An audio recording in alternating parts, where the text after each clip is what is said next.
KINETIQ.com. Welcome to the KINETIQ Live Podcast, brought to you by KINETIQ Renew, available in liquid or gel caps.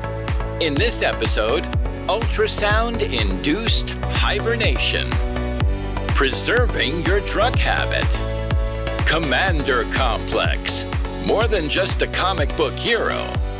Magnets fight depression by changing your brain. Will you wind up with a magnetic personality?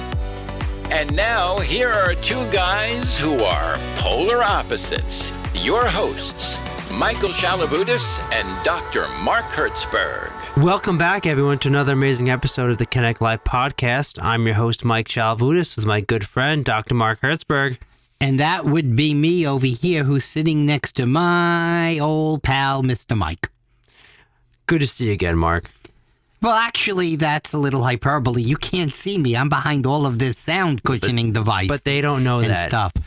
Oh, so you want us to mislead our audience that you can see me? Well, we had to cocoon Mark in a soundproof booth because he seems to move his head a lot and can't sit still.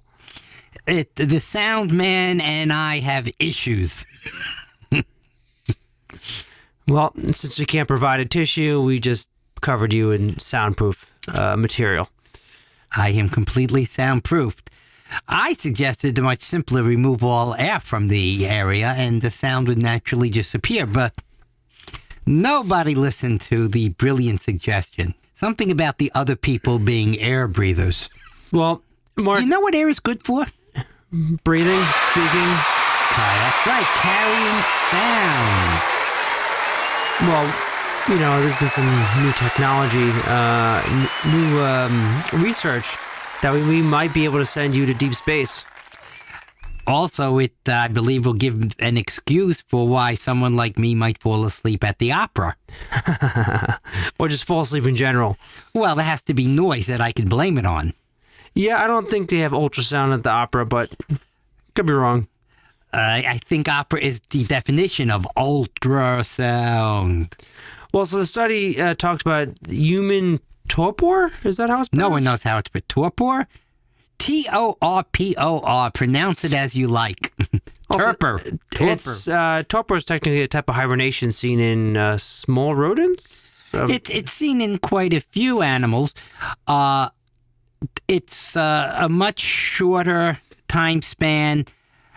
And there's a question whether, let's say, bears are truly hibernating. There are several different states. There are some things, well, if you mentioned bears, you have the tardigrades, those tiniest animals that almost nothing can kill that would survive. They truly hibernate. They could go into a state and be revived 10,000 years later. They get their metabolism to almost non-existent. Bears are in a very deep sleep. And I didn't know this till I was researching for this article. Some of them will get up to go to the bathroom in the winter in the middle of the hibernation. So... Like sleepwalking? Or talking when I wake up in the middle of the night? So it's not as complete as one might think, but... For the, they're on like a borderline when you get like a real definition of hibernation and a real definition of torpor, but this is more like a day to save energy. Also, if it gets cold. They actually said there's a different version that some creatures use when they get too hot. But as far as torpor, I think they said mosquitoes do it, so it's not just small rodents, and they named some bigger animals that do it. But they found a way to instigate it, and that's where this whole article starts. Through the use of ultrasound. Yes. At a certain area of the brain. It's always good to be stimulating the area you want to be stimulating. So they were talking about the pre-optic area of the hypothalamus. Hypothalamus must be important. It comes up in a lot of articles. So in any case, they knew this in the past, that they could make mice go into their torpor by stimulating that area, but they were stimulating it with mice genetically engineered to be easier to stimulate. They're cheating. And yeah, they were grinding and implanting things in the skull, and it was overall a little bit difficult of a procedure. Now they found this way to do it with ultrasound, and they use these 10-second pulses, and they basically, the emitter is small enough to be mounted on a mice's mouse head. And so certainly we can adapt it to people one day. And they could trigger to pretty quickly, and the body temperature would drop. Metabolism would drop. Reduced heart rate, less oxygen used. And, you know, for those in centigrade, 3 to 3.5 degrees. For those in Fahrenheit, 5.4 to 6.3 degrees Fahrenheit. Which means if you're like 98.6, you'd be talking like 92. So it's subtle, but it makes a difference. But it makes a difference. Again, it's not complete shutdown of metabolism, so you can't get too cold and kill the person. And they said that after a few hours, the animals would just naturally wake up, and they could repeat it and keep them that way for up to 24 hours. So the use case, assuming they expand this into humans, which I'll provide a link. You skipped an intermediate little part of the article, you rat, think you? That was a hint. Oh. Rats don't naturally go into this state. Mice do. But it worked on rats, although the changes weren't quite as much. It was like 1.5 degrees Celsius instead of 3.5. Yes, correct. But which is promising results for transition to humans. Right, and that would be number one, great for like surgery, for going into space, for a lot of things where, you know. You figure surgery for short-term, long, deep space travel for something much greater, which I would imagine it'd just be a headset that's perpetually kind of, you know, every day or so giving you another pulse. Yeah, so, you know, I get these, do you want these noise-canceling headphones to sleep with, or these Bluetooth that will play white noise or something, going, why don't you just use the sound to knock some sense into my brain and put me into torpor? Yeah, but what if it's a headset? Okay, hear me out. It's a headset, it works, knocks you out for 6-hour clip. Okay. But there's a malfunction, and every hour it gives you another pulse. You're saying, well, malfunction. If I want to use it on purpose, you're going to stay under until I remove the headset. Well, so there might be hope for you in the future, Mark, to actually get some good rest. Sleep. Oh, that would be another thing to test. It's one thing to be conserving energy. How good a sleep is it as far as getting into the right sleep states? And there's research to be done.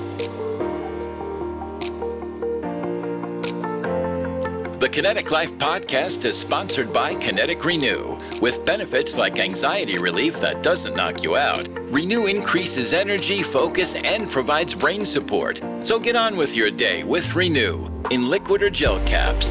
Visit KINETIQLife.com now and try it. That's KINETIQ Life.com now.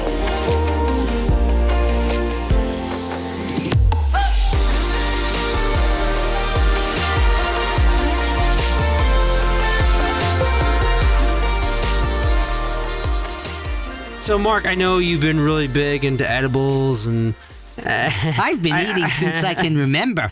Well, not just those edibles, the funny brownies that keep you going through the night or actually put you to sleep and give you the munchies, which is very interesting when you do that, because why would you make a brownie that makes you have the munchies?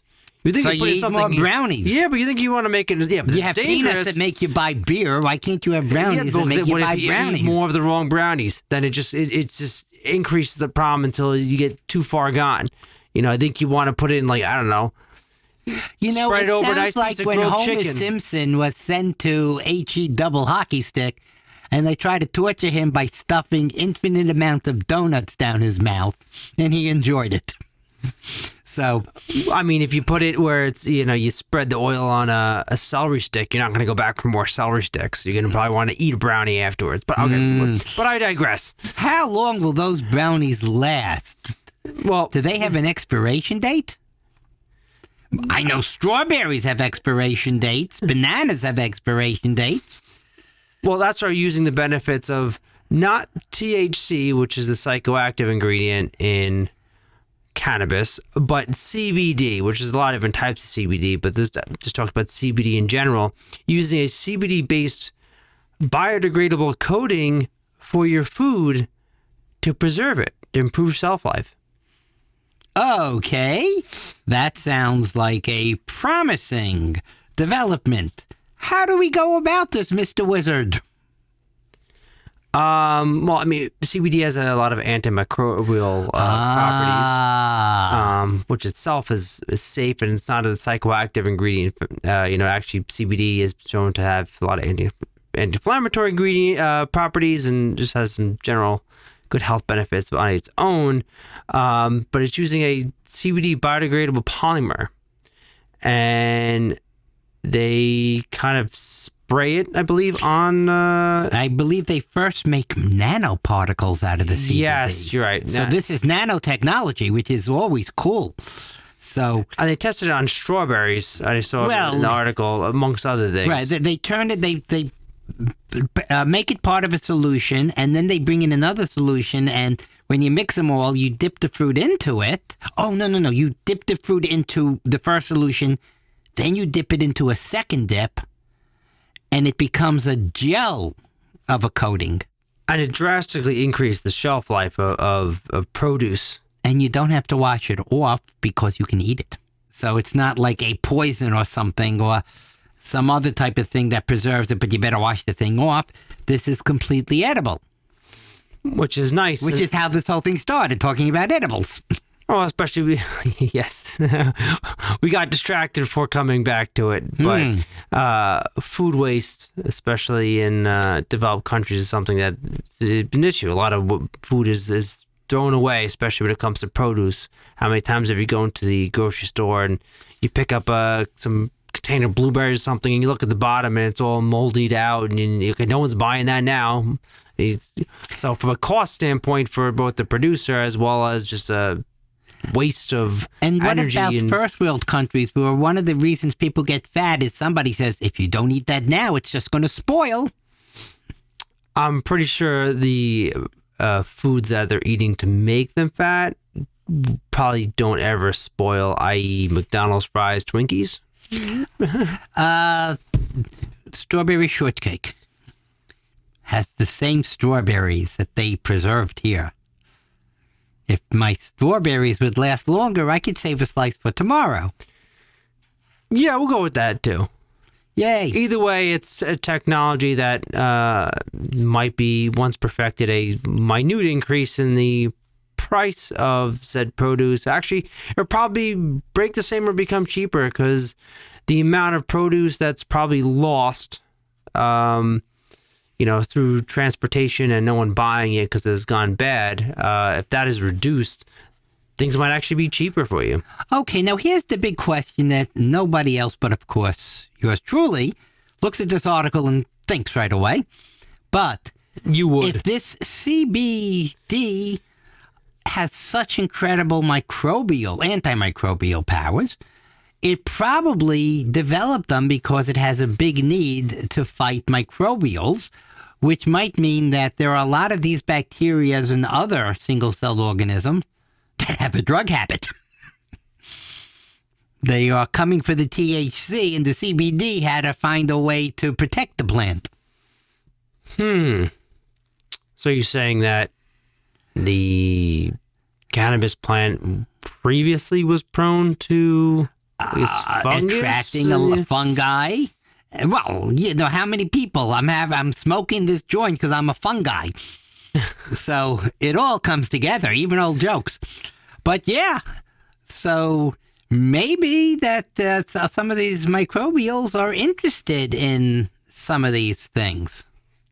I think someone has to investigate that. I think we could probably get a $3 million grant from the government to look into that. At least. Didn't they get like a couple $1 million to have shrimp walk on treadmills? So, we could probably get way more than $3 million. $10 million grant to see what we could do with CBD. and THC. It might be the combo. Well, you got to extract one from the other. Right. It might be one's there to protect the other.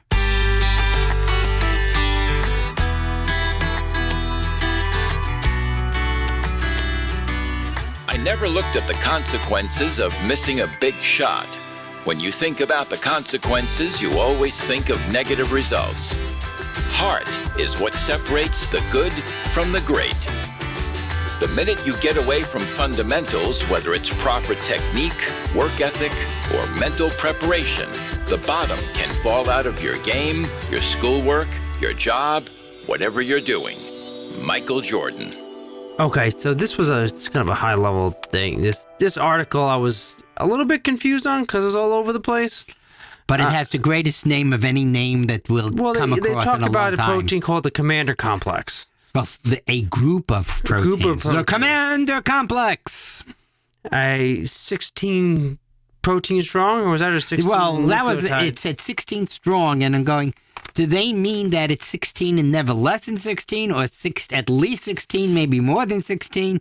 They kept repeating this. It's 16 strong, or maybe they're saying every one of these proteins is a strong protein. So, and I'm reading through it, and it's talking about it's linked to multiple diseases and cancers, and the Commander complex used for viruses to infect cells. It was used by even for amyloid transportation, and it plays a role in lipid transportation, heart disease, cholesterol. Homeostasis inside the cells. And they're all excited because they finally got the structure of this Commander complex. So, but I feel like they just left. They're like, yeah, we finally got the structure. This is great. It's involved in so many different things. So what are we doing now? Are we trying to block this thing? Are we trying to antagonize it? I'm glad you climbed the mountain to ask me. Okay, so basically, the Commander complex is literally kind of the delivery commander. It says there are so many things that do so many things, and somebody's got to say, hey, that area of the body, those cells need more of this, those need more of that. This is how many are going to get into that cell. So it's actually they talked about it like the Postal Service.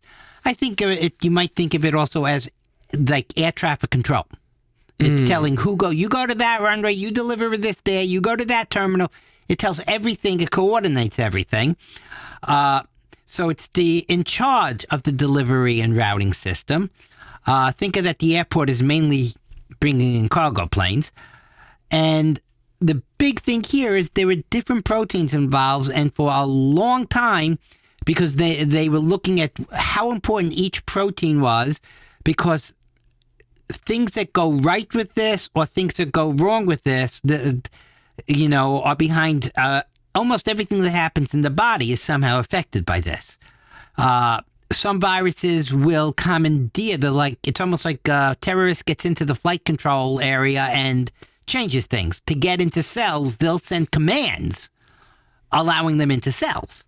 So there are a lot of things. If it breaks down, then things aren't going to the right places.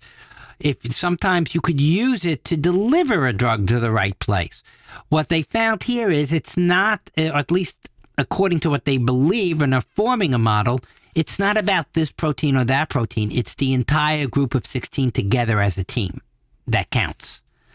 So anyone, it's almost like saying, if you take the engine, the rest of the car does nothing. If you take out the transmission and leave the engine, the rest of the car does nothing. If you take the wheels off, the rest of the car does nothing. Don't look at the engine protein and the transmission protein and the steering wheel protein. Look at the whole thing together.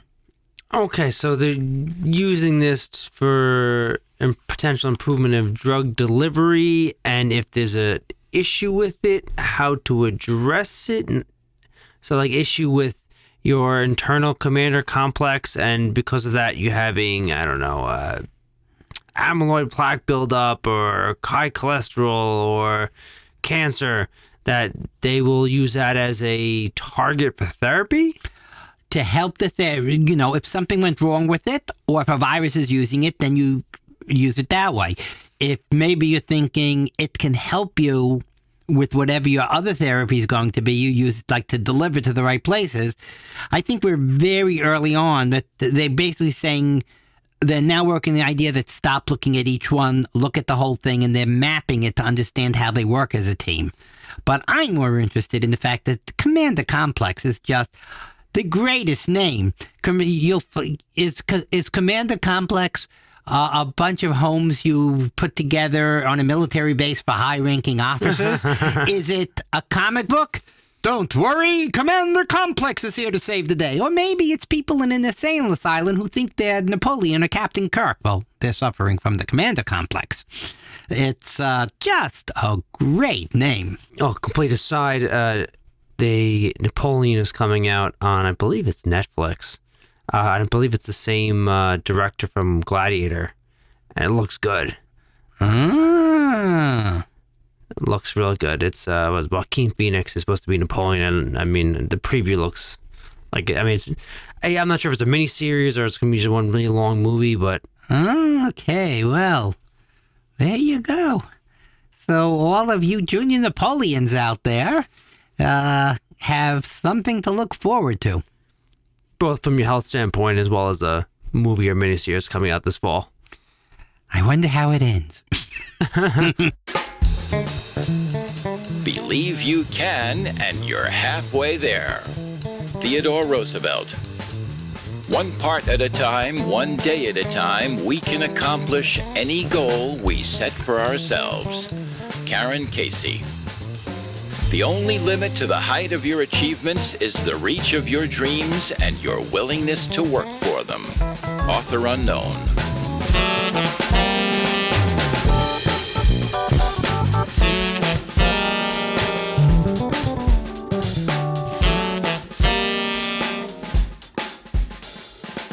So we started with ultrasound to put you in a hibernated state. Now we're using magnetic stimulation to rewind depression. Now, why do I say rewind? Because they're using magnetic stimulation, which has been used for multiple times for direct current stimulation in the brain or magnetic stimulation to kind of adjust or reset your wiring, as crazy as that might sound. In this situation, they're finding that those who are depressed seem to have a backwards? Yeah, backwards connective loop or stimulation loop in a certain area of their brain, which is causing depression. It's a big factor in it. And I should think we should start by mentioning that one of the things that this is getting at is the first step to being in a good mood is wanting to be in a good mood. And the next step is taking Renew, our wonderful sponsor, which is a positive act to enforce your will to be in a good mood and actually has ingredients to help your good mood.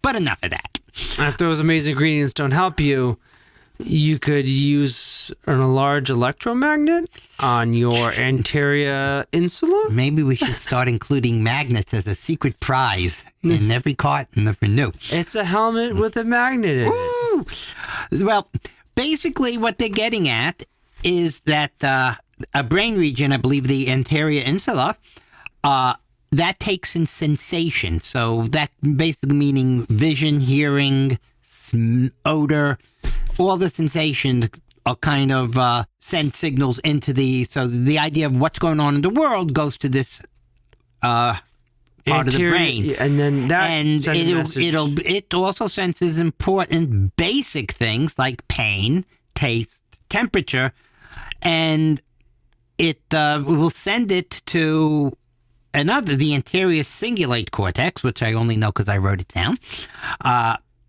and that place will then take this to help govern emotion.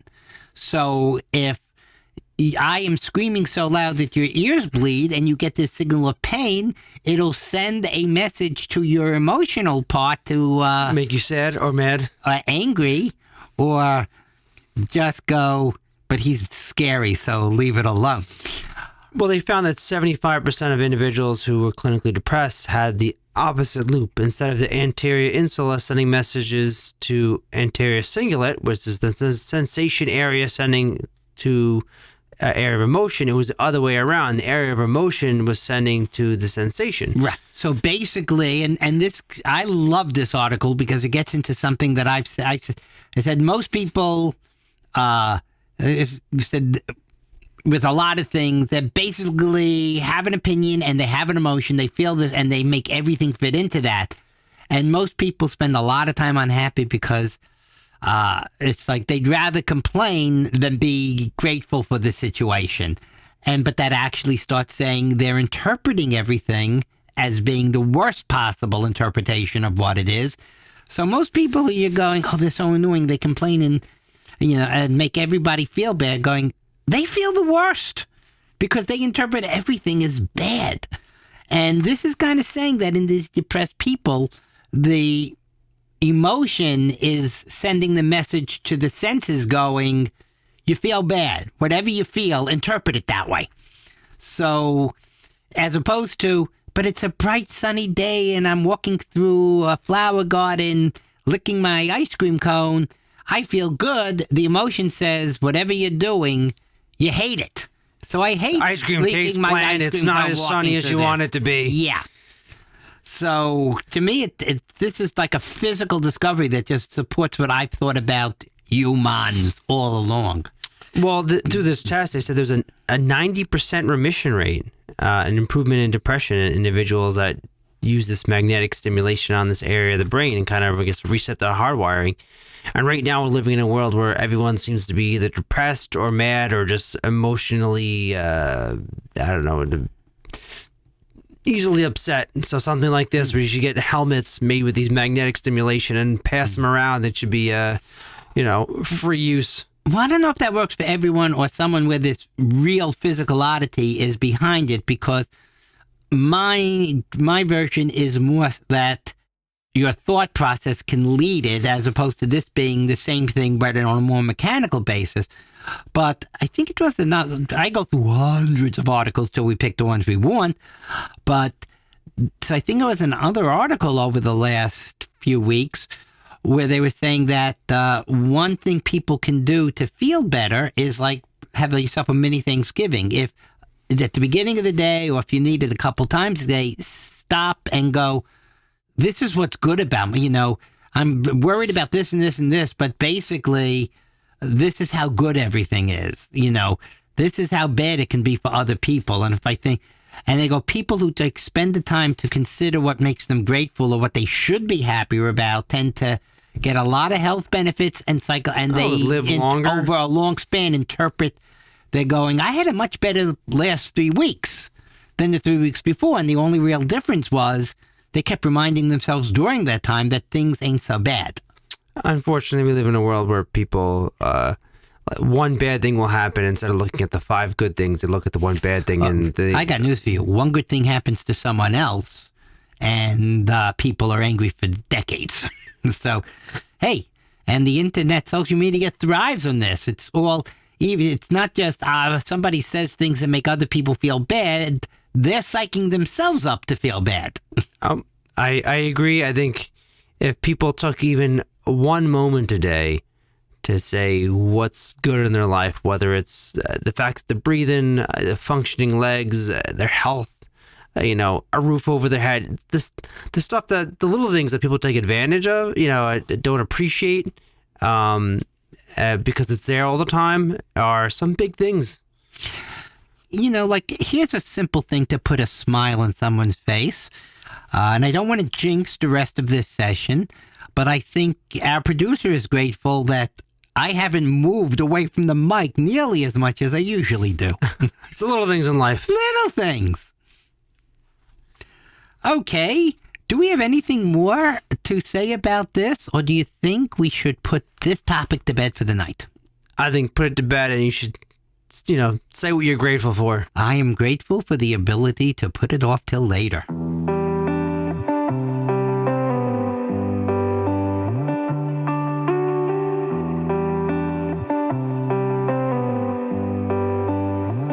Thank you all again for joining us today. We had a great time as always. We hope you enjoyed it. We've been on a pretty good roll. It's our 26th episode.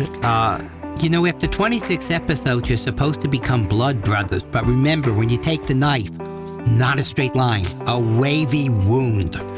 Is that 26? I thought that was closer to 126th episode. Well, it depends how squeamish one is.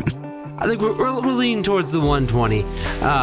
And maybe we'll restart the number with the number of episodes with the new why don't you name. and do like a Homer Simpson? I hope I die before that. I hope I die before that. I hope I die before that. But we've had a lot of fun with this, and we hope you guys have as well. As always, reach out to us, like, share, subscribe. Any questions or comments or something you want us to talk about, reach out to us at podcast@kineticlife.com. That's podcast@KINETIQ life.com. Until next time, I am your host, Mike Shalabudis. And until I change my name, I am Mark Hertzberg. Bye-bye. Bye-bye. The Kinetic Life podcast is sponsored by KINETIQ Renew. KINETIQ Renew is a 4-ounce shot of all natural ingredients that deliver some amazing benefits, like improved mental clarity, long and short-term focus, and improved memory and cognition. Plus, KINETIQ Renew improves mood with the added benefits of anti-stress and anti-anxiety. Here's what people are saying. I drink a bottle of KINETIQ Renew, and I'm in a better mood. It's like waking up on the right side of the bed. It's great. My mental focus is clearly better. I do notice that I have better clarity. Definitely improves my mood for sure. It reduces my stress. Visit kineticlife.com today. Log on now and use promo code POD1 for 30% off. That's 30% off your order when you use promo code POD1. KINETIQLife.com, KINETIQ Life.com. Do it now. You're going to love KINETIQ Renew. Thank you for listening to the Kinetic Life podcast. Catch a new show every other Thursday. You'll find us everywhere you can listen to a podcast. And remember, be safe, have fun, and go for your dreams. This podcast is for entertainment purposes only and should not be considered professional advice. All comments, jokes, views, and ideas expressed are those of the hosts or guests and do not represent any company or organizations with whom they may be affiliated. Always make sure to consult your own physician before starting any new diet, supplement, or exercise routine. Oh, and there's one more thing. If you're working on something that you really care about, you don't have to be pushed. The vision pulls you. Steve Jobs.